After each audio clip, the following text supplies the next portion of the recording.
নাচ গার্ডেন নগরীর অভিজাত মহলের কাছে নামটি অপরিচিত নয়। বাইরের দৃষ্টিতে এটি একটি বিলাসবহুল ক্লাব, আলো, সঙ্গীত আর আড়ম্বরের সম্মেলনে নির্মিত এক স্বপ্নের প্রাঙ্গণ। কিন্তু ঝলমলে আলোকচ্ছতার আড়ালে লুকিয়ে থাকে এক ভিন্ন বাস্তবতা। ধনী দুলাল দুলালিদের দুশ্চিন্তা, ভুলে থাকার আস্তানা, উন্মত্ত রাত্রি জীবনের এক সুপরিচিত কেন্দ্র। আধুনিক ভাষা যাকে অনেকে হ্যাং আউটের স্পট বলে, আবার অনেকের কাছে এটি নিছক একটি আভিজাত বার। সকল অভিজাত পরিবারের বকে যাওয়া সন্তানেরা ফুর্তি উদযাপনের জন্য হুমড়ি খেয়ে পড়ে এখানে। নিষিদ্ধ পানিই নয়, নিষিদ্ধ সম্পর্ক গড়ে তোলার জন্য বেশ খ্যাতি রয়েছে এই জায়গার। মিউজিকের তালে তালে ছেলে মেয়েদের মেলামেশা আর রীতিমতো রাগঢাক ছাড়া অশ্লীলতার আসর বসে। মোস্তফা মঞ্জিল থেকে বেরিয়ে প্রায় ঝড়ে বেঁকিয়ে এগিয়ে গেল সে বাড়ির গ্যারেজের দিকে। গ্যারেজে প্রবেশ করতেই সারিবদ্ধভাবে দাঁড়িয়ে থাকা গাড়িগুলোর মাঝখানে নিজের কালো রঙের স্পোর্টস বাইকটির ওপর গিয়ে স্থির হলো তার দৃষ্টি। গাড়িটা ভীষণ শখের, নিজের উপার্জনের টাকায় ব্যাংক ঋণ নিয়ে কিনেছিল। ঋণের কিস্তি এখনও পুরোপুরি পরিশোধ করা হয়নি। মাসের নির্দিষ্ট সময় এলেই সেই বোঝা কাঁধে চেপে বসে। তবু কখনো আফসোস হয়নি, কারণ স্বাধীনতার স্বাদ, নিজের পরিশ্রমে অর্জিত একটি স্বপ্ন, এই দুটির মূল্য তার কাছে যে কোনো কিস্তির অঙ্কের চেয়ে অনেক বেশি। গ্যারেজে প্রবেশ করতেই সারিবদ্ধভাবে দাঁড়িয়ে থাকা গাড়িগুলোর মাঝখানে নিজের কালো রঙের স্পোর্টস বাইকটির ওপর গিয়ে স্থির হলো তার দৃষ্টি। এক ঝটকায় দেয়ালে ঝুলিয়ে রাখা হেলমেটটি নামিয়ে নিল সে। পর মুহূর্তেই চাবিটি ইগনিশনে প্রবেশ করতেই গর্জে উঠল শক্তিশালী ইঞ্জিন। সেই গর্জন যেন গ্যারেজের নীরবতা ছিন্ন করে কোনো অশুভ অভিযানের সূচনা ঘোষণা করল। ইপ্তি ধীরে ধীরে বাইকের সিটে বসে হেলমেটের ভিসর নামিয়ে দিল। পেছন থেকে একটি বলিষ্ঠ হাত শক্ত করে চেপে ধরল তার কবজি। আকস্মিক স্পর্শে সারা শরীর কেঁপে উঠল ইপ্তির। মুহূর্তের মধ্যে ব্রেক কষে ঘুরে দাঁড়ালো সে। চোখে মুখে বিরক্তি আর ক্রোধের তীব্র রেখা স্পষ্ট। তার সামনে দাঁড়িয়ে থাকা মানুষটিকে দেখে চোয়াল শক্ত হয়ে এলো। বলল, যাও, জলপাটা ছাড়। এই শালার কত বড় কলিজা, আমার বোনকে ধোকা দেয়। ওর পরকীয়ের খেতায় যদি আগুন না লাগাইছে আমি ইপ্তি না। তেহরামের ভেতর কোনো ভাবান্তর দেখা গেল না। ওই একই ভঙ্গিতে ইপ্তির কবজি চেপে ধরে দাঁড়িয়ে রইল। কপালে এলোমেলো চুলগুলো ব্যতীত কোনো খুঁতের দেখা পাওয়া গেল না তার মাঝে। যেন শিল্পীর হাতে সৃষ্টি কারুকার্য। কোনো প্রতিক্রিয়া না পেয়ে হঠাৎ করে অট্টহাসিতে ফেটে পড়ল শ্যামসুদর্শনা। হতাশার হাত মুখে চেপে ঘষতে ঘষতে বলে উঠল, প্রেম কি, ভালোবাসা কি, পীড়িত কি, মায়া কি, আল্লাহ এসবের লজিক কি? I hate this fucking love professor. তেহরার মাঝে কোনো পরিবর্তন দেখা গেল না। নির্লিপ্ত দৃষ্টি শ্যাম সুদর্শনার ওপর ফেলে হিমশীতল কণ্ঠে বলল, নারী মানে প্রকাশ্যে বিরক্ত, গোপনে আসক্ত। হাহ, হাওয়ার ফাকিং রং, ছাড়ুন আমায়। তেহরামের কোনো কথার জবাব দিল না। পাশের দেয়ালে ঝুলানো দ্বিতীয় হেলমেটটা হাতে তুলে নিয়ে ইপ্তির অনুমতির পরোয়া না করে বাইকে উঠে বসল। চল, আমি সহ যাব। ইপ্তি অবিশ্বাসে কয়েক সেকেন্ড তার দিকে তাকিয়ে রইল, অতঃপর বাইকে স্টার্ট দিল। এই লোককে যতটুকু চিনেছে ততটুকু না নেশ ভালো করে বুঝে গেছে এই মানুষটাকে মানা করলে সে আজ করতে আরও জোর দেয়। তাই অর্থহীন চেষ্টা করল না, বরং অধর কোণে ফুটে উঠল বক্র হাসি রেখা। গতকাল মাঝ রাস্তায় নামিয়ে দেওয়ার প্রতিশোধটা নিয়ে নেবে এবার। বাংলাদেশে মানেই যানজটের অন্তহীন যন্ত্রণা। রাজধানীর ব্যস্ত সড়কগুলো যেন প্রতিটি প্রহরে অস্থিরতার এক অবিরাম কাব্য রচনা করে। সারি সারি গাড়ির হর্ন, মানুষের ব্যস্ত পদাচরণা, ধোঁয়ায় আচ্ছন্ন বাতাস, সব মিলিয়ে এক বিশৃঙ্খল নগর জীবনের প্রতিচ্ছবি। কিন্তু এই মুহূর্তে ইপ্তির ধৈর্য ভাঙার বহু আগেই শূন্য হয়ে গেছে। থ্রটেলে সামান্য মোচড় দিতেই কালো স্পোর্টস বাইকটি গর্জন তুলে ছুটে চলল ব্যস্ত সড়কের বুক ছেড়ে। কখনো বাসের পাশ ঘেঁষে, কখনো প্রাইভেট কারের ফাঁক গলে, আবার কখনো নিখুঁত ভারসাম্যে যানজট এড়িয়ে এগিয়ে যেতে লাগলো সে। তার চালনায় কোনো দ্বিধা নেই, আছে কেবল অগ্নিগর্ভ ক্রোধের প্রতিফলন। কিন্তু সম্মুখে দাঁড়িয়ে টহলদার 5টা ট্রাফিক পুলিশ থেকে থামতে বাধ্য হলো সে। নেহাতি বিবিপির প্রতিনিধি এবং জনসম্মুখে মুখপাত্র না হলে এতক্ষণে নিয়মভঙ্গ হয়ে যেত। তার মুখশ্রী কঠোর, দৃষ্টি হিমশীতল, অথচ বুকের অন্তঃস্থলে ক্রোধের দাবানল ক্রমে দাউ দাউ করে জ্বলে উঠছে। সায়রার চোখের জল বারবার ভেসে উঠছে তার স্মৃতিতে। প্রতিটি অশ্রুবিন্দু যেন তার রক্তে নতুন করে আগুন জ্বালিয়ে দিচ্ছে। ইপ্তির দৃষ্টি বারবার ট্রাফিক সিগন্যালের লাল আলোতে গিয়ে স্থির হচ্ছে। ডান হাতের আঙুলগুলো অস্থির ছন্দে থ্রোটলের ওপর টোকা দিচ্ছে, যেন লাল আলোটা তার ধৈর্যের সঙ্গে উপহাস করছে। তেহরাম ঠিক আগের মতোই নিশ্চুপ, এক হাতে বাইকের পেছনের হ্যান্ড গ্রিপ ধরে নির্বিকার ভঙ্গিতে বসে আছে। অপেক্ষার প্রহর দীর্ঘতর হলো না। অবশেষে অপেক্ষা নামক বিরক্তিকর বস্তুটার অবসান ঘটিয়ে লাল আলো নিভে সবুজ বাতি জ্বলে উঠল। সামনের গাড়িগুলো একে একে গতি তুলতে শুরু করলো।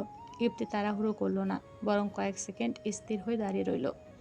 ধীরে ধীরে সামনের যানবাহনগুলো এগিয়ে গিয়ে রাস্তার খানিকটা ফাঁকা জায়গা তৈরি করতেই ঝিলিক পড়ল ইপ্তির মনে জোড়া। কথাটা শেষ হওয়ার আগেই বা কাঠটা আচমকা পেছনের দিকে ঝাঁকিয়ে দিল সে। প্রস্তুত না থাকায় তেহরামের ভারসাম্য এক মুহূর্তের জন্য নড়ে গেল। পেছনের সিট থেকে ধাক্কা খেয়ে টাল সামলাতে না পেরে সোজা রাস্তার ধারে হুমড়ি খেয়ে পড়ল। তেহরামের ধবধবে ফর্সা লালচে চেহারা বিস্ময়ে প্রলেপ দেখে বিস্তর হাসল ইপ্তি। ঠোঁট বাঁকিয়ে রসিয়ে রসিয়ে বলল, গতকাল থাপ্পড়ের প্রতিশোধ নিয়েছিলেন না? আমি সেই প্রতিশোধ নিলাম। বাই বাই বাসি তেহেরি। এ অশান্তি, তোকে তো। তেহরামের অগ্রাসী কণ্ঠের দিকে ফিরেও চাইল না শ্যাম সুদর্শনা। বিজয় হাসি ঠোঁটে মেখে থ্রটলে মোচড় দিতেই গর্জন তুলে ছুটে গেল কালো স্পোর্টস বাইকটি। দূর থেকে শুধু বেসুরা কয়েকটি টান দিয়ে গাওয়ার লাইন শুনতে পেল। ফোলা ফোলা ফর্ষাকালে জমেছে জল বর্ষাকালে, ফোটা ফোটা মুক্ত দানা, না না সোনাহার কাঁদে না, থাকো যদি গোমরা মুখে, কাতু কত দেব তোমাকে। তেহরাম হতাশায় তপ্ত শ্বাস ফেলল। ক্রোধ নিয়ন্ত্রণের প্রয়াসে চোখের উপরে ভ্রু ঘষল আঙুলের ডগায়। পকেট থেকে ফোন বের করলো। ফোনটা 15 দিন আগে কিনেছে। পুরাতন ফোনটা 1 মাস পূর্বেই সেই সুদূর বিদেশের মাটিতে হারিয়ে ফেলেছিল। তেমন কোনো কন্ট্যাক্ট নাম্বারও নেই এটাই। কন্ট্যাক্ট লিস্ট খুঁজতেই নির্জন শূন্যতার মতো মাত্র হাতে গোনা কয়েকটি নাম ভেসে এলো। তেহরামের ভ্রু সামান্য কুঁচকে এলো। পরক্ষণ একটি নাম্বার নির্বাচন করে কানে তুলে নিল ফোনটি।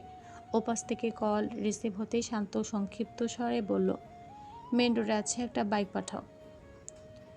ক্লাবের পরিবেশ বর্তমানে উন্মুক্ত হয়ে রয়েছে। গুজব আছে তথ্য ও সম্প্রচার মন্ত্রণালয়ের বর্তমান মন্ত্রী খলিলুর রহমানের এই ক্লাবটা, কিন্তু প্রমাণের অভাবের ফলে বিষয়টি এখনও জনশ্রুতি হিসেবে রয়ে গেছে।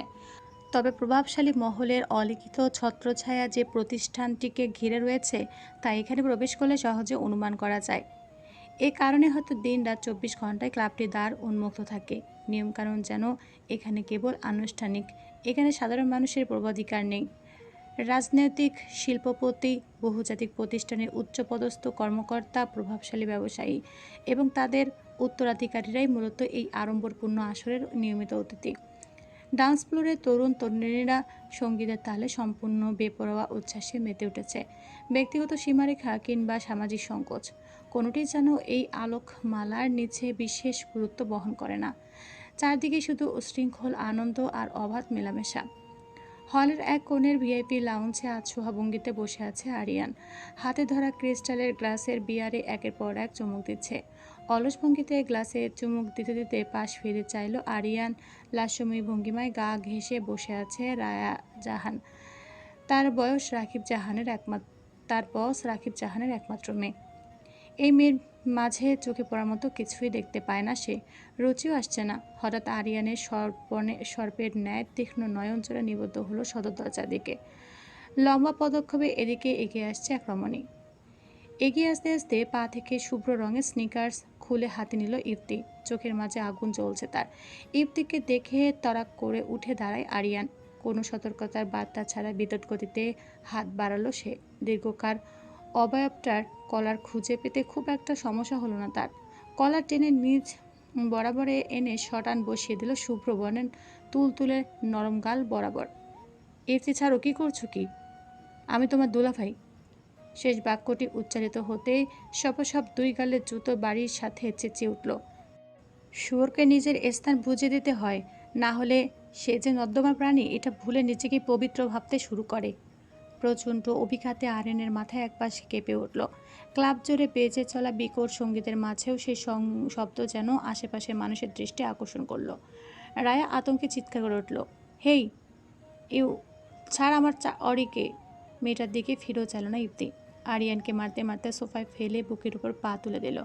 2 গালে একের পর এক স্নিকার্সের বাড়ি দিতে দিতে পাগলের মতো চেঁচিয়ে উঠল, শালা জানোয়ার, আমার বোন তোর জন্য ঘর ছাড়লো আর জন্য আমার বোনের সঙ্গে এমন করছিস? পাশে হতবিবল হয়ে দাঁড়িয়ে থাকা রায়া ক্রোধে কেঁপে উঠল। দাঁতে দাঁত পিষে উচ্চারণ করলো, ইপ্তি, বাড়াবাড়ি করছো কিন্তু। ইপ্তি তেমন একটা পাতা দিল না মেয়েটার দিকে। আকোচাঁদ পুরুষালীর দৃঢ় হাতের টানে একপাশে সরে যায় ইপ্তির পাতলা কায়া। হঠাৎ মনে হলো কিছু একটা কানে পাশ দিয়ে শো করে বেরিয়ে গেল। পুরুষালী প্রশস্ত বক্ষপটে বাড়ি গেল ইপ্তির মাথা। মুহূর্তে পিছনের বার কাউন্টারে থাকা সারি সাজানো ক্রিস্টালের wine glass, whisky, tumbler, champagne, fruit আর দামি লিকার বোতল একের পর এক নিচে আছড়ে পড়তে লাগলো। ভাঙা কাচের অসংখ্য টুকরো চারদিকে ছিটকে ছড়িয়ে পড়ল। লাল, সোনালি আর অ্যাম্বার রঙের নিষিদ্ধ পানীয় মেঝের ওপর গড়িয়ে এক অদ্ভুত রঙিন স্রোত তৈরি করলো। অ্যালকোহলের তীব্র গন্ধ মুহূর্তে বাতাসে ছড়িয়ে পড়ল। ইপ্তির কপাল কুঁচকে ধীরে ধীরে মাথা তুলল। কানের পাশ দিয়ে সবে শু করে বেরিয়ে যাওয়া জিনিসটা যে একটি বুলেট ছিল এটা বুঝতে আর বাকি রইল না। তীক্ষ্ণ দৃষ্টিতে চারপাশ পর্যবেক্ষণ করতেই চোখ গিয়ে থামল ক্লাবের দ্বিতীয় তলায় ভিআইপি মেজানাইন বেলকনিতে। সেখান থেকে কেউ একজন ইপ্তির ওপর নিশানা লাগিয়েছে, কিন্তু কারো দেখা মিলল না। বাহুর অধিকারী মানুষটার দিকে মুখ তুলে চাইতে তেহরামের মুখবয়ব স্পষ্ট হয়ে উঠল। পুনরায় সেই রেলিংয়ের ধারে কালো পোশাক পরা এক দীর্ঘদেহী অবয়ব ইপ্তির দিকে বন্দুক স্থির করতেই তেহরাম 2 আঙ্গুল উঁচিয়ে কিছু একটা ছুঁড়ে ফেলতেই ধপাস করে পড়ে গেল অজ্ঞাত মানুষটা। ইপ্তি অবাক হয়ে পারল না, একজন প্রফেসর এভাবে ব্লেড কি করে ছুঁড়তে পারে? জানোয়ার, আমি যদি সময় মতো না আসতাম। কে আপনি? প্রশ্নের অকপটে আসা উত্তর তেহরামের পছন্দ হলো না অবশ্য, অবাকও হলো। এমন তুখোড় মেধাসম্পন্ন মেয়ের তীক্ষ্ণ দৃষ্টি থেকে এমন প্রবল দক্ষতা এড়িয়ে যাওয়া অসম্ভব। তেহরামের চোখে বিরক্তির ক্ষীণরেখা ফুটে উঠল, তবু কণ্ঠস্বর হলো বরফ শীতল। বলল, প্রশ্ন করার সময় এটা না। ইপ্তি কাঁধ ঝাটকা দিয়ে নিজেকে তার বাঁধন থেকে ছাড়িয়ে নিল। চোখে এখনও আগুন জ্বলছে। রুরু কণ্ঠে চেঁচিয়ে উঠল, আপনি কে? সেটা জানার অধিকার আমার আছে। একজন সাধারণ প্রফেসর এমন নিখুঁত স্কিল জানার প্রশ্নই ওঠে না। তোকে আমি কোনো প্রশ্নের জবাব দিতে বাধ্য নেই ইপ্তি। তো ধারণা আছে আজ কি হতে পারত? তেহরামের কণ্ঠে সূক্ষ্ম সহানুভূতির রেখা, যা শ্যাম সুদর্শনার ক্রোধকে তিত্তির করে বাড়িয়ে দিল। পাশে থাকা সোফায় লাথি বসিয়ে দিল। আক্রোশে চেঁচিয়ে উঠল, আপনাকে বলেছিলাম আকবরই আমাকে সাহায্য করতে আসুন। তাহলে কেন এসেছেন? কেন বাঁচালেন? আপনার কি দায়? কারণ আমি তোর মতো অকৃতজ্ঞ নই। থমকে গেল শ্যাম সুদর্শনা। জমে গেছে তার অবয়ব। দুনিয়া সমাজ তাকে বহুভাবে সমর্থন করেছে, কখনো বেয়াদব, কখনো কুৎসিত, কখনো উড়নচণ্ডী, কখনো অবাধ্য, কখনো অমানুষ, কিন্তু কেউ তাকে কখনো অকৃতজ্ঞ বলে সম্বোধন করেনি। ইপ্তি হাসলো এক পেশে তার ছেলের হাসি, ব্যঙ্গ করে বলল, আমি অকৃতজ্ঞ? তেহরাম দৃঢ় কণ্ঠে বলল, হ্যাঁ, তুই অকৃতজ্ঞ। না হলে অবশ্যই পরিবারের কথা ভাবতি। তোকে বাঁচানোর কোনো দায় আমার নেই, কিন্তু আমার মা তোকে ভালোবাসে। আর তুই কি করিস? তার ভালোবাসার 2 টাকারও মূল্য নেই তোর কাছে। যদি থাকতো তাহলে কখনো নিজের জীবনকে এভাবে বিপদে ফেলতে পারতি না। তার ছেলের হাসি হাসলো ইপ্তি। বিরক্তি, ক্রোধ সব মিলিয়ে মিশ্র অনুভূতির সৃষ্টি করেছে। অট্ট হাসিতে ফেটে পড়ল সে। হাসতে হাসতে বলে উঠল, ভালোবাসা? প্রফেসর, পরিবার সম্পর্কে আপনি কিছুই জানেন না। 10 বছর বিদেশে থেকে মস্তিষ্ক আপনার ভোঁতা হয়ে গেছে। কয়েকদিন থেকেই দেখুন আভিজাত্যে ঘেরা ওই অট্টালিকায় বুঝে যাবেন ভালোবাসার দাম কিভাবে উসুল করে ওই পরিবার। তেহরামের মুখবয়বে কোনো পরিবর্তন দেখা গেল না। সেই একই নির্লিপ্ততা, একই বরফ শীতল দৃষ্টি। ইপ্তির বুকের ভেতর জমে থাকা আগ্নেয়গিরির বিস্ফোরণ অপেক্ষায়। তীব্র তাচ্ছিল্যের ঠোঁট পাকিয়ে একবার তেহরামের দিকে তাকালো, তারপর ধীরে ধীরে মুখ ফিরিয়ে দৃষ্টি স্থির করলো মেঝেতে আচো অবস্থায় পড়ে থাকা আরিয়ানের ওপর। আরিয়ান তখনও এলোমেলো শ্বাস নিচ্ছে, 2 গাল ফুলে লালচে হয়ে উঠেছে, ঠোঁটের কোণ বেয়ে গড়িয়ে পড়ছে রক্তের সরু রেখা। পাশে দাঁড়িয়ে রায়া আতঙ্কিত চোখে কখনো আরিয়ানের দিকে, কখনো ইপ্তির দিকে তাকাচ্ছে। ইপ্তি ধীর পায়ে এগিয়ে গেল। আরিয়ানের ঠিক সম্মুখে দাঁড়িয়ে ডান হাত তুলে তর্জনী সোজা তার মুখের দিকে তাক করল।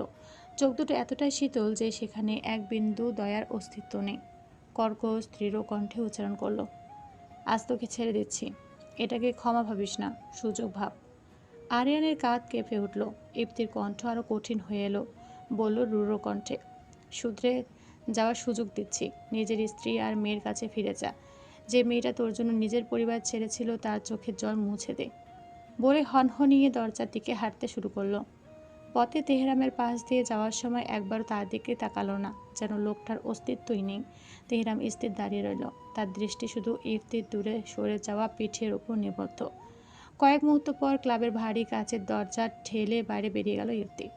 অধরদ্বয় সামান্য নড়ে উঠল, এত নিচু স্বরে বলল যে আশেপাশের কেউ শুনতে পেল না। একগুঁয়ে মেয়ে। তারপর দীর্ঘশ্বাস চেপে ধীরে ধীরে চোখ বন্ধ করলো এক মুহূর্তের জন্য। পরক্ষণের তীব্র ক্রোধে আরিয়ানের বুক বরাবর লাথি বসিয়ে দিল। আহ! ব্যথা ছিটকে গিয়ে কাশতে লাগলো আরিয়ান, মুখ দিয়ে রক্ত উঠে গেছে প্রায়। তেহরাম নিচু হয়ে তার শার্টের কলার মুঠোয় চেপে ধরল।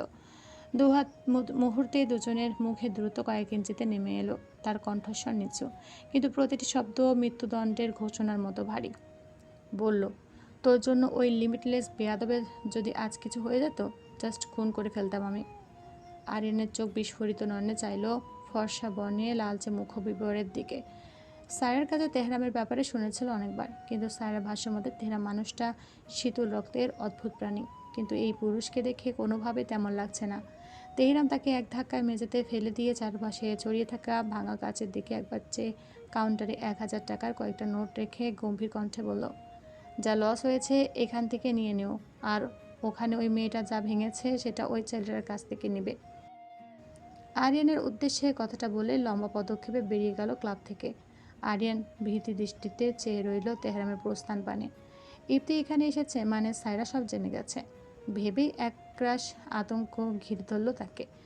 অদূরে হলঘরের এক প্রান্তে অন্ধকারে দাঁড়িয়েছিল দীর্ঘদেহী পুরুষ। এতক্ষণ ঘটে যাওয়া সম্পূর্ণ দৃশ্য সে ভীষণ মনোযোগ দিয়ে দেখেছে। কালো স্যুটে আবৃত সুগঠিত দেহ, এক হাতে অর্ধভর্তি ওয়াইনের গ্লাস। স্ফটিকের গ্লাসে অ্যাম্বার বর্ণে তরলটি ধীরে ধীরে ঘুরিয়ে চলেছে সে, অথচ তার দৃষ্টি নিবদ্ধ কেবলমাত্র সেই দরজার দিকে, যেখান দিয়ে কিছুক্ষণ আগে ঝড়ের মতো বেরিয়ে গেছে ইফতি। অধরের কোণে অস্পষ্ট এক হাসির রেখা, যেন এইমাত্র ঘটে যাওয়া প্রতিটি দৃশ্য সে গভীর আগ্রহে উপভোগ করছে। ঠিক সেই এমন এক সময় কোটের ভেতর রাখা ফোনটি কম্পিত হয়ে উঠল। একবার স্ক্রিনের দিকে তাকিয়ে বিরক্তির রেখা ফুটে উঠল তার কপালে। ধীরভঙ্গিতে কল রিসিভ করতে ওপাশ থেকে সম্মান মিশ্রিত কণ্ঠ ভেসে এলো, স্যার, টার্গেট তো চলে গেল, আমরা কি পেছনে যাব? লোকটা নির্বিকার ভঙ্গিতে গ্লাসে এক চুমুক দিল, তারপর শান্ত অথচ কর্তৃত্বপূর্ণ স্বরে বলল, না। ওপাশে কয়েক সেকেন্ড নীরবতা, তারপর বিস্মিত কণ্ঠ, কেন স্যার? লোকটা ঠোঁটের কোণে এবার স্পষ্ট হাসি ফুটে উঠল। চোখে খেলে গেল অদ্ভুত এক দীপ্তি, যেন বহুদিনের কোনো গোপন সিদ্ধান্ত সে এক মুহূর্তে ঘোষণা করে ফেলল। অত্যন্ত স্বাভাবিক ভঙ্গিতে বলল, কজ শি উইল ইউর ভাবি। অপর পাশের ব্যক্তি হকচকিত হলো। কয়েক মুহূর্ত যেন কেউ কথাই বলতে পারল না। তারপর কিংকর্তব্য বিমূঢ় কণ্ঠ শোনা গেল, কি বললেন স্যার? বললাম ও আমার হবু বউ হবে, আর তোমাদের ভাবি। কি? কিন্তু বড় স্যার, দাদুকে আমি দেখে নেব, ডোন্ট ওয়ারি। আর হ্যাঁ, খোঁজ নাও আমার জানেমানের সঙ্গে ওই লোকটা কে ছিল। যদি প্রেমিক টেমিক হয় তাহলে উপরের টিকিট ধরিয়ে দিও। বলে মৃদু হেসে কলটি কেটে দিল। ফোনটি পুনরায় পকেটে রেখে ধীর দৃষ্টিতে ক্লাবের বিশাল কাচের জানালার দিকে তাকালো। সে দৃষ্টি যেন কোলাহল, আলো আর মানুষের ভিড় ভেদ করে বহুদূর পর্যন্ত অনুসরণ করেছে এক দুরন্ত একগুঁয়ে শ্যাম সুদর্শনাকে। তারপর গ্লাসের শেষ চুমুকটি পান করে নিজের মনে অত্যন্ত নিচু স্বরে বিড়বিড় করে বলল, what a wild cat, I want হার। অপেক্ষা ব্যাগ হাতে টাকা গুনতে গুনতে অগ্রসর হচ্ছে সামনের দিকে। উদ্দেশ্য পাশের রাস্তায় 100 টাকার মেলা বসেছে, সেখানে যাওয়া। এই রাস্তার মাঝে মাঝে সীমিত টাকা জিনিসের মেলা বসে, যেখানে প্রতিটি পণ্যের দাম কম হয় বেশ। এসব মেলায় গেলে টাকা বেঁচে যায় অনেক। শপিং মলের জিনিসের থেকে দাম 10 গুণ কম হয়। প্রতিটি টাকার হিসাব সে বহু আগেই কষে রেখেছে। একটি শাড়ি, একজোড়া কাচের চুড়ি, আর যদি কিছু টাকা অবশিষ্ট থাকে তবে ছোট্ট একটা কানের দুল। এই ছিল অপেক্ষার ক্ষুদ্র অথচ পরম আরাধ্য পরিকল্পনা। মুখে অজান্তে ফুটে উঠেছিল মৃদু হাসি। ঠিক সেই মুহূর্তেই হঠাৎ পেছন থেকে হ্যাচকা টানে থমকে গেল তার পদক্ষেপ। অপ্রস্তুত অপেক্ষা প্রায় হোঁচট খেয়ে সামলে নিল নিজেকে। ভ্রুকুঞ্চিত করে পেছনে ফিরতেই পরিচিত মুখটি চোখে পড়ল। ততক্ষণে কয়েকটা বিস্ময়ের রেখা দেখা গেল তার ললাটে। বিস্ময়ের রেশ মিলিয়ে গিয়ে ঠোঁটে ফুটে উঠল স্নিগ্ধ হাসি। শ্রদ্ধালো, দেবু ভাই, আপনি এখানে? অপেক্ষার হাত ছেড়ে দিয়ে মাথা চুলকে ব্যাককলের মতো হাসল পিপো। এদিক ওদিক তাকিয়ে বলল, কোথায় যাইতেছোস? অপেক্ষা ব্যাগটা একটু উঁচু করে ধরল, বলল, 100 টাকার মেলা যাচ্ছে। কি কিনবি? মেয়েটার চোখ দুটো মুহূর্তে চিকচিক করে উঠল। অতি উৎসাহী কণ্ঠে বলল, তিতির আপুর বিয়ে সামনে, ইফতি আপু সবাইকে দাওয়াত দিয়েছে, তাই ভাবলাম একটা শাড়ি কিনি, আর যদি টাকা কুলায় কিছু কাচের চুড়িও নিব। কেন, এই মাসে ইউটিউব থেকে তুলিসনি? না, চ্যানেলে কি একটা ঝামেলা হয়েছে। এই মাসে কোচিংয়ের বেতনই চলেছে, তাও বেশিরভাগটাই বাজার করতে শেষ, আর ভাইয়ের বেতনটা দিয়ে বাসা ভাড়া আর যাবতীয় বিল পরিশোধ করেছে। দীপুর মুখের হাসিটা ধীরে ধীরে মিলিয়ে গেল, কপালের মাঝখানে অদৃশ্য এক ভাঁজ স্পষ্ট হয়ে উঠল। সে জানে অপেক্ষা কখনো কারো কাছে নিজের অভাবের কথা বলে না। মুখে হাসি লেগে থাকলেও প্রতিটি টাকার পেছনে মেয়েটা কতটা ত্যাগ লুকিয়ে থাকে সেটা খুব কম মানুষই জানে। কয়েক মুহূর্ত নীরবে অপেক্ষার মুখের দিকে তাকিয়ে রইল সে। তারপর হঠাৎ করে হাত বাড়িয়ে অপেক্ষার হাত থেকে ব্যাগটা নিয়ে নিল। অপেক্ষা অবাক হয়ে বলল, আরে কি করছেন? চল। কোথায়? মেলায়। আমি তো সেখানে যাচ্ছি। হ্যাঁ, তো আমিও যাব, আমার যা মানা নাকি? আপনি কেন যাবেন? আমার প্রিয়সীকে দেখতে। অপেক্ষার মুখশ্রী ঘন কালো মেঘে ঢেকে গেল। তারপর হালকা বিরক্তি মিশ্রিত দৃষ্টিতে দীপুর দিকে তাকালো সে। চোখের কোণে ফুটে উঠল অসন্তোষের স্পষ্ট রেখা।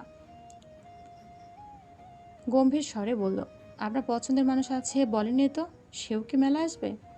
দীপু নির্লিপ্ত ভঙ্গিতে কাজ ঝাঁকালো, বলল, তোকে বলবো কেন? অপেক্ষা ঠোঁট বাঁকিয়ে একবার দীপুর দিকে তাকালো। চোখে মুখে কৌতূহল আর অদ্ভুত এক অস্বস্তির ছাপ, মিশ্র ছাপ। বলল, আচ্ছা, তাহলে এতদিন যে বলতেন কাউকে পছন্দ করেন, সেই মেয়েটাই বুঝি? দীপু গম্ভীর হওয়ার ভান করে মাথা নেড়ে বলল, হুম। কোথা থাকে? আমার হৃদয়ে। অপেক্ষা বিরক্ত হয়ে চোখ উল্টে ফেলল, মুখ ভার করে বলল, উফ, আপনার সঙ্গে 2 মিনিটও সিরিয়াস কথা বলা যায় না। দীপু এবার মৃদু হেসে ব্যাগটা কাঁধে ঝুলিয়ে নিল। সিরিয়াস কথাই তো বললাম। নাম কি মেয়েটার? এখনই বলবো না। কেন? সময় হলে সবাই জানবে। অপেক্ষা মুখ ফুলিয়ে বলল, তাহলে আমাকে কেন বললেন যে আপনার পছন্দের মানুষ আছে? কারণ তুই জিজ্ঞেস করছিলি। শুনুন, আপনার সঙ্গে কথা বলবো না।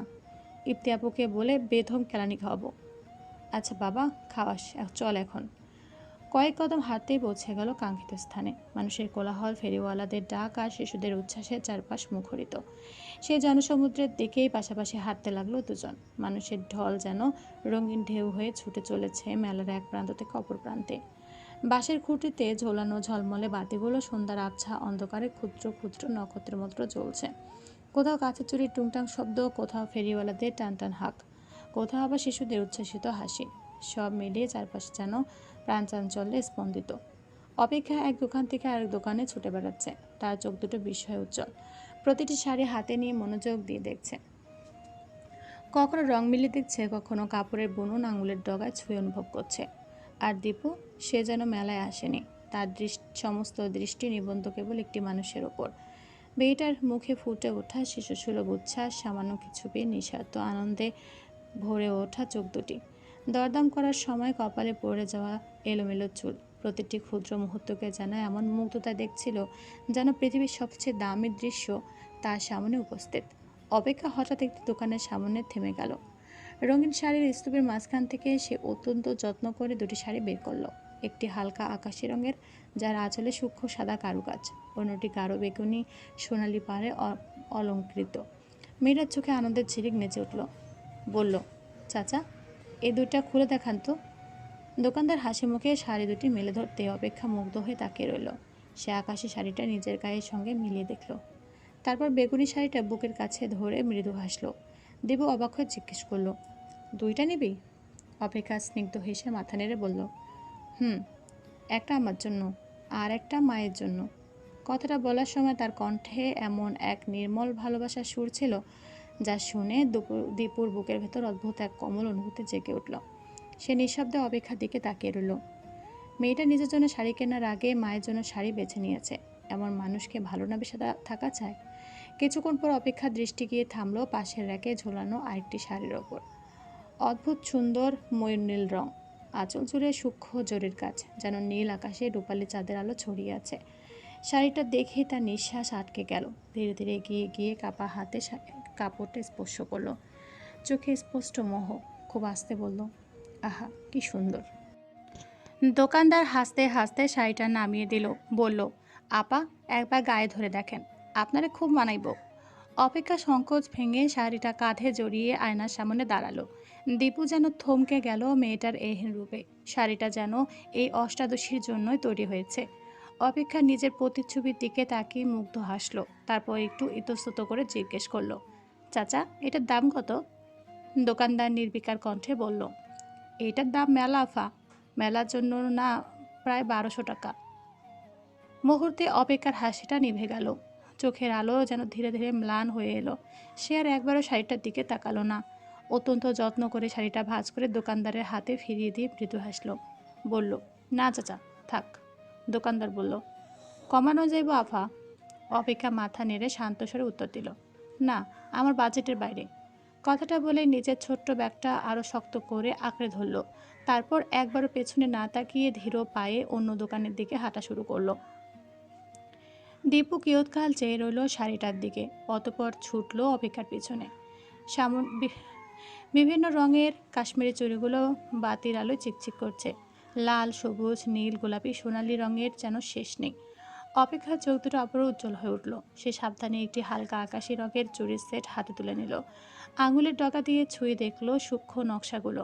দোকানদার হেসে বলল, আপা, হাতে পইরা দেখেন, খুব সুন্দর লাগবো।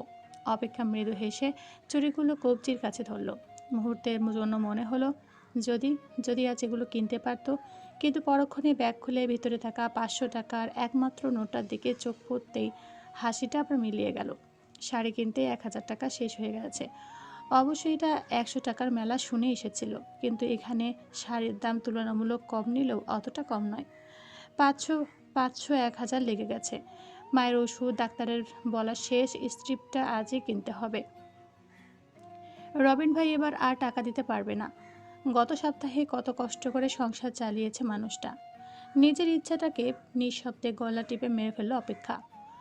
চুড়িগুলো আগের জায়গায় রেখে শান্ত কণ্ঠে বলল, থাক ভাইয়া, পরে কখনো নেব।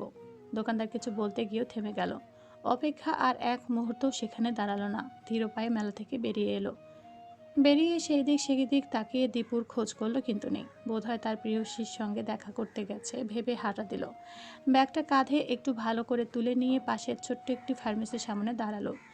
কাউন্টারের ওপাশে বসে থাকা বৃদ্ধকে প্রেসক্রিপশন এগিয়ে দিয়ে বলল, চাচা, এই ওষুধটা দিবেন। বৃদ্ধ ওষুধ বের করে বিল করলেন। অপেক্ষা কোনো দ্বিধা ছাড়াই ব্যাগ থেকে সেই 500 টাকার নোটটি বের করে দিল। টাকাটা হাতে তুলে দিতে বুকের ভেতর সামান্য হাহাকার জাগলো, মুখে তার কোনো ছাপ ফুটল না। খুচরা টাকা আর ঔষধ নিয়ে ব্যাগে রেখে শান্তভাবে বাড়ির পথে হাঁটা ধরল। বাড়ির গলির মুখে পৌঁছাতেই হঠাৎ সামনে এসে দাঁড়ালো একটি পরিচিত অবয়ব। হাঁপাচ্ছে, মনে হচ্ছে অনেকক্ষণ ধরে কাউকে খুঁজছে। অপেক্ষা বিস্ময়ে চোখ বড় করে বলল, দীপু ভাই, আপনি? দীপু কপালের ঘাম হাতের উল্টো পিঠে মুছে গভীর শ্বাস নিল। তারপর কিঞ্চিত অভিমানী গলায় বলল, একটু দাঁড়া, কোথায় পালাইছিলি তুই? আমি ভাবলাম তোমার প্রেমিকার কাছে গেছো, তা দেখালো না তাকে। অপেক্ষা প্রশ্ন শুনে দীপ কয়েক সেকেন্ড স্থির হয়ে রইল। তারপর কপাল চাপড়ে বিরক্ত মুখে বলল, ধুর, আমার কপালটাই খারাপ। অপেক্ষা ভ্রু কুচকে তাকালো, বলল, কেন? দীপু দীর্ঘশ্বাস ফেলে গম্ভীর হওয়ার ভান করল, আরে দেখতে গেছিলাম, সেই উল্টো আমাকে ফাঁকি দিয়ে পালাইছে। অপেক্ষা বিস্মিত হয়ে চারপাশে তাকালো, বলল, তাই নাকি? কোথায়? আমি দেখি। দীপু ঠোঁট চেপে হাসি সামলালো, বলল, দেখতে পারবি না?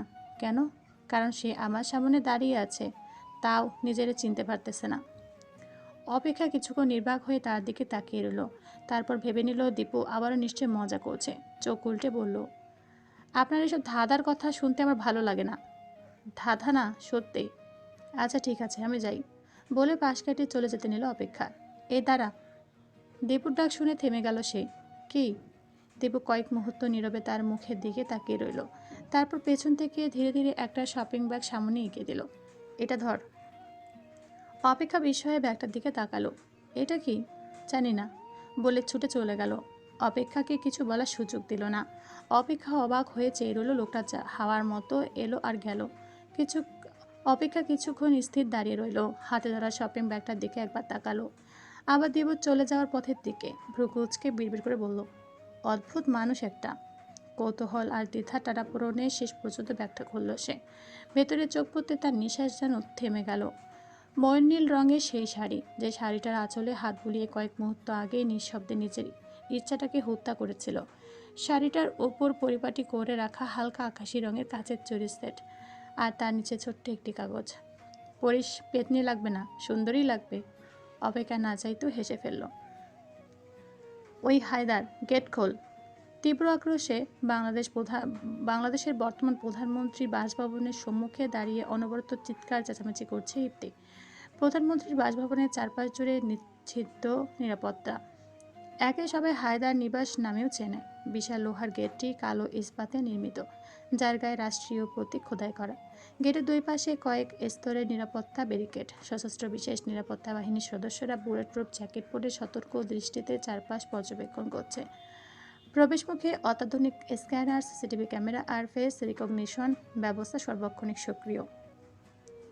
গেটের ওপাশে চোখ পড়ে সুপরিচর্চিত সবুজ লন, সারি সারি বিদেশি পাম গাছ, নানা রঙের মৌসুমি ফল, আর মাঝখানে সাদা মার্বেলের ফোয়ারা।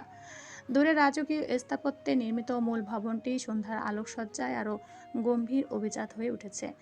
চারদিকে এমন নীরবতা যেন সামান্য শব্দ নিরাপত্তার দেয়ালে প্রতিধ্বনি হয়ে ফিরে আসে। সেই নীরবতার বুক ছিঁড়েই অবিরাম গর্জে উঠছে এক নারী কণ্ঠ। ওই হায়দার, গেট খোল, বলছি গেট খোল। ডিউটিতে থাকা নিরাপত্তা কর্মীরা একে অপরের মুখ চাওয়াচাই করলেও কেউ এক বিন্দুমাত্র বিচলিত হলো না, যেন এমন দৃশ্য তাদের কাছে নতুন নয়। কয়েক সেকেন্ড পর গেটের ভেতর থেকে দ্রুত পায়ে এগিয়ে এলো মধ্যবয়সী এক নিরাপত্তারক্ষী। মুখে চাপা হাসি, চোখে মুখে স্পষ্ট শ্রদ্ধার ছাপ। গেটের সামনে এসে স্যালুট ঠুকিয়ে বিনীত কণ্ঠে বলল, ইফতি ম্যাম, শান্ত হন। বড় স্যারকে জানিয়ে গেট খুলে দিচ্ছে। তোদের বড় স্যারের খেতায় আগুন শালার, বলে এক প্রকার ধাক্কা দিয়ে ভিতরে ঢুকে পড়ল ইফতি। চারপাশে দাঁড়িয়ে থাকা কমান্ডোরা স্বতঃস্ফূর্ত প্রতিক্রিয়া অস্ত্রের গ্রিপে হাত রাখলেও কেউ অস্ত্র তাক করল না, বরং কয়েকজন একে অপরের দিকে অসহায় দৃষ্টিতে তাকালো। একজন তরুণ নিরাপত্তা কর্মী নিচু স্বরে ফিসফিস করে বলল, আবার শুরু হলো। পাশে দাঁড়ানো প্রবীণ কর্মকর্তা ঠোঁট টিপে হেসে উত্তর দিল, এদের রাজনীতির থেকে পারিবারিক কূটনীতি বেশি সুন্দর। বিশাল হল ঘরে বসে গুরুত্বপূর্ণ আলোচনায় মগ্ন ছিলেন বর্তমান প্রাইম মিনিস্টার কায়সার হায়দার। আকস্মাৎ কারো আগমনে চকিতে পেছন ফিরে চাইলেন। আরে নানু, কেমন আছো? ওরে ফাফালে, আমাকে মারতে লোক পাঠিয়ে এখন জিগে কেমন আছো? আপনি পাক্কা খেলোয়াড় হায়দার।